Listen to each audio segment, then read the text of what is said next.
Welcome back. The Media Line is an independent, not-for-profit American news agency that's actually covering news in the Middle East and throughout the world. As one of the first contextual American news sources established almost 20 years ago, they've opened the gateway to coverage of the region through their team of seasoned journalists. We're pleased to have joining us now, all the way from Jerusalem, the Media Line News Agency's president and CEO, Felice Friedson. Felice, glad to have you here on the Social Justice Forums. You're welcome. And it's snowing here, and not a usual sight, but glad to be here and hope we don't get interrupted through the internet lines. Well, we're hoping that the internet can stay through for this segment, and certainly we want to have you and talk a little bit about the work. Now, this agency, 20 years old, talk to us about how this all got started. It is, and it's quite exciting because when we began, nonprofit news you heard of in mass. And today there are really hundreds of organizations, some involved in direct news, some involved in elements that are tied to news. But I have to say that we really were pioneers in this industry in really reshaping the fact that news can be nonprofit. And maybe the reason we're still here over 20 years later is that it is nonprofit, considering so many news agencies, newspapers have gone under.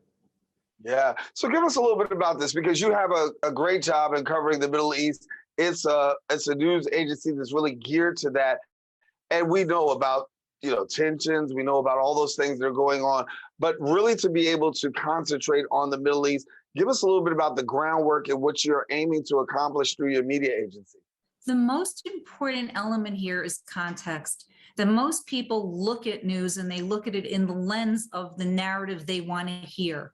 Journalism was created to be able to give all narratives, to tell all sides, to get on the street and dive in and understand what's happening, whether it's Israel, the Palestinian territories, if you're heading out to Egypt, Lebanon, Syria, Pakistan, Iran, the list goes on. And I think it's imperative, and that's something that we have done story by story, journalist by journalist, and I really applaud the brave journalists that have worked with us all these years in telling and shaping these stories. Where we differ is that we're not about getting the story out first per se. We're really about sourcing and really about being on the ground and understanding what's happening. You see so little of that. Everybody is racing to get that Twitter tweet.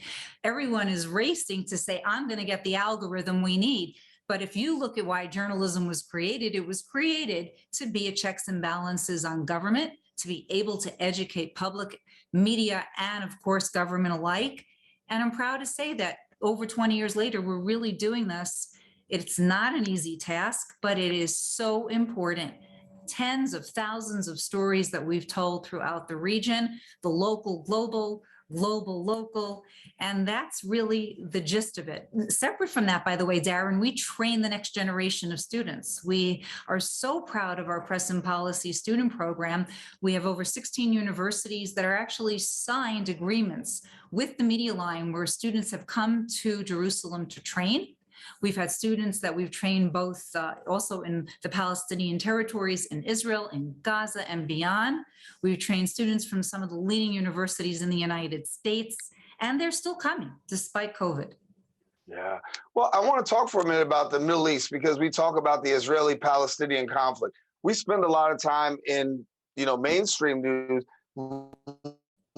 really just conflict, and I enjoy this conversation right now because we have an opportunity to talk about some things that maybe everybody else isn't talking about. So when we talk about the Israeli-Palestinian conflict, maybe give us some insight as to what maybe we're missing because we're spending so much time focusing on the main headline.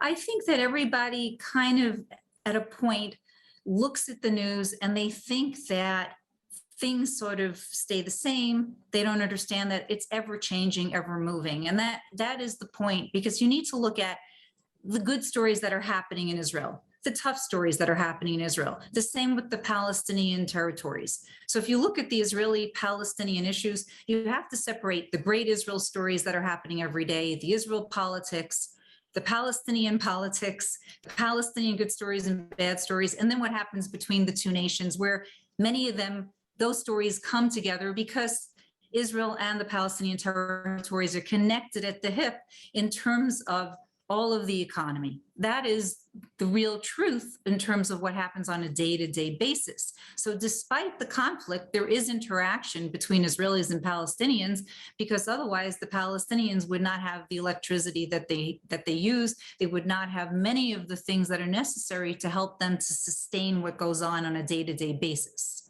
Having said that, in the last few years, and I'd say probably more closer to a decade, things have gone, I'd say, have been pushed back, where you don't see the great rapport that had been years back, where maybe there might have been a solution, maybe not, between the Israelis and Palestinians. Many look at the fact that Abbas, President Abbas is an elder statesman. Some people complain that maybe he's not the right partner. Some say he is the right partner. Some feel that he might step down. He might hand over the reins to someone that I actually interviewed, which was Minister Hassan al-Sheikh, who people are eyeing. I think that you have to really see politically, internally what's happening, but you also have to understand that despite that, Israel, and I think the United States is pushing this too right now, to really enhance the economic cooperation between the Israelis and Palestinians in a broader way. So you're seeing more permits being given to Palestinians again to help to work in Israel.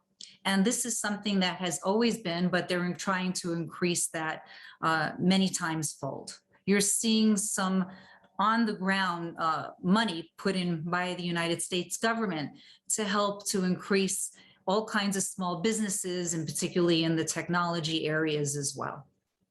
So what is your take when we talk about the United States? We know the United States is into reversing some of what it's called the quote unquote unlawful policies out there in Israel. We're under a new presidential administration, 1 year old, but talk to us about the transition between the Trump administration, the Biden administration, and how Israel is viewing this change of power here in the United States. Have they viewed it as a good move? Has they viewed it as a bad move? I'm actually hearing a lot of indifference. I think a lot of people think that not a lot moved between the Israelis and Palestinians during the Trump administration. Not to say that they didn't try. I think you also have pushback where you saw the Abraham Accords take center stage, and the Palestinians didn't necessarily play ball when it came to that. And the Trump administration did try to embrace the Palestinians in some form, and the Palestinians would say, well, you're really not coming to the table in terms of what our terms are as well. So there were many issues that people don't see that go on behind the scenes. In terms of President Biden's administration, they are trying, I think, also now in a quiet way, and some of them you see publicly, and some meetings you don't see publicly, where you have both United States officials, the new ambassador who is going also and meeting with the Palestinians and meeting with locals to try to see what they can do. But I think it's more on the economic level.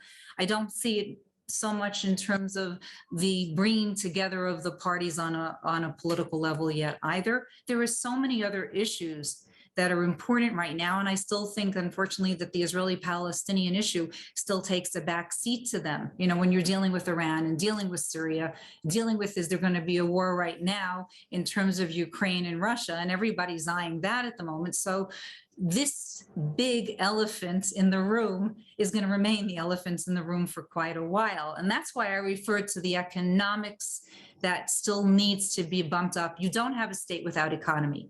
And if the Palestinian people themselves can't build on the ground the infrastructure for a state, it won't sustain either.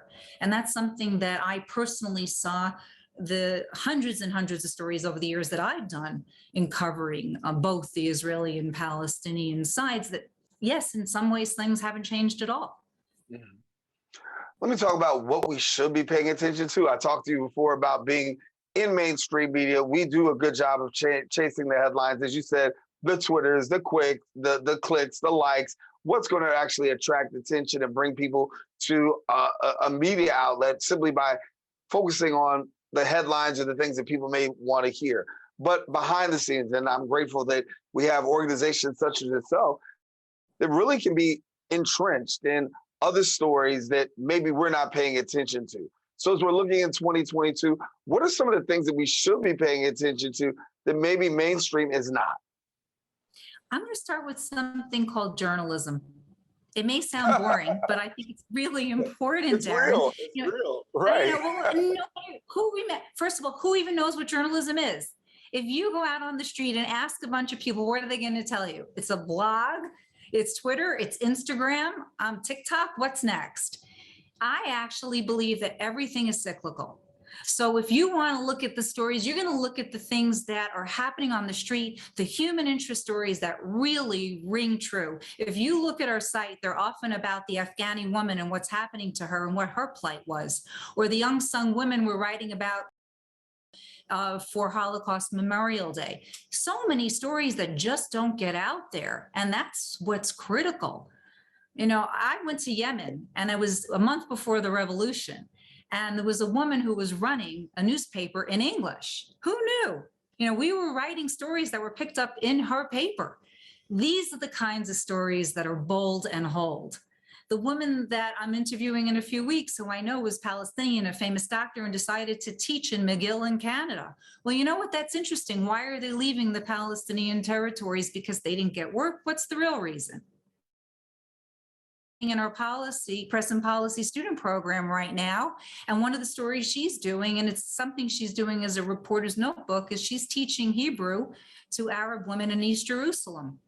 And she found out some very interesting things. I'm not going to give it away. I think you got to go to the medialines.org and read it, but that's the example. We have to go back to long form journalism, and we got to teach the world why journalism was created before we lose it. And I think that that is core to everything that should happen this year. When you talk about your press and policy program, for those that don't know, you do a great job of actually training journalists around the world, in the Middle East, in the United States, really getting them acclimated to, covering the Middle East, and at the same time, what journalism is really all about. So when you're talking to your students and you're educating them about what this journalism thing is all about, what are some of the things that you really want to drive home to them?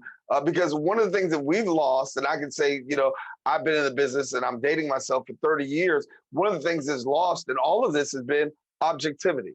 We use the word complete. Everyone has a bias. The most important thing that people can learn, first of all, you have to have the passion. If you don't even go into this field. But you have to be persistent and patient.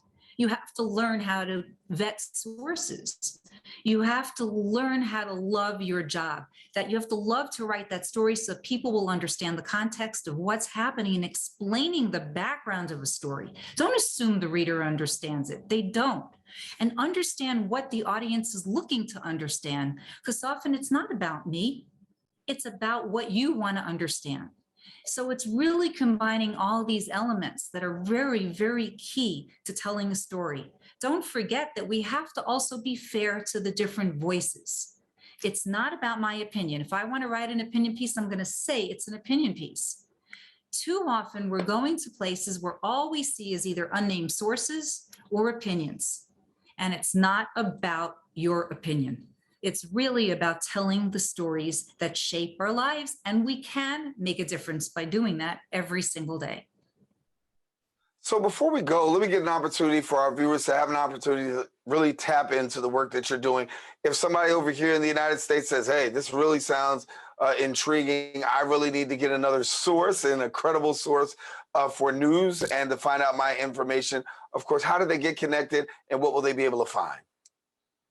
Well, if they go to the medialine.org, we're not completely open source. We're a nonprofit. We have to try to make some money somehow. So some of our content is closed, but a lot of it the last few years is open source where people can get information regularly. We also have video content and audio content. So we're multimedia. And we are a news wire, so we're servicing other media outlets, and media outlets can contract with us for our content. So they're able to find the content there. There's a newsletter to sign up for. So if they go to themedialine.org, don't forget themedialine.org, they can get to a lot of news on a regular basis. And we're happy to hear from the public at large on any of these things. It's something that we appreciate doing on a regular basis. And Daren, be great to have you come and join as well. And maybe you'd be interested in helping with our press and policy student program too.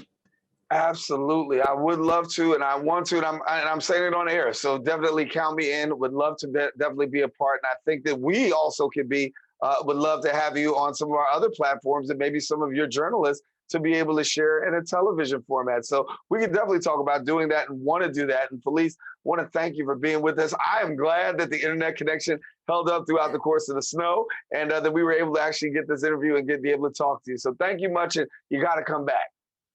Thank you, Daren. Nice to be here.